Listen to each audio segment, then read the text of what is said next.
Hi everybody, so I thought I'll quickly take you on a bit of a tour on where I'm actually staying. So here at Lion Sands, I'm currently in one of the guide rooms, but it's a pretty cool space to be for the remainder of my stay. It looks very similar to what a guest room would look like, but just slightly smaller.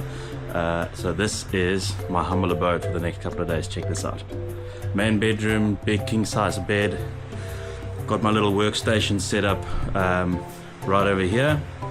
And then sufficient amount of cupboard space for all my luggage, nice aircon, bathroom with a view overlooking the Sabi River, shower, bathtub, and then coming back you've got a nice little couch where you can sit and relax and lounge, have a cup of coffee, and a bit of a deck that runs out, that wraps around the room, with a view of the amazing Sabi River. And there's actually some buffalo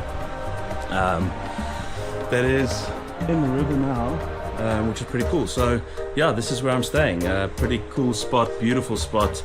And like I said, this is one of the guide rooms, but the lodge rooms look very, very similar, but just a little bit bigger. So a pretty amazing space here at Lion Sands River Lodge. Awesome, have an awesome day.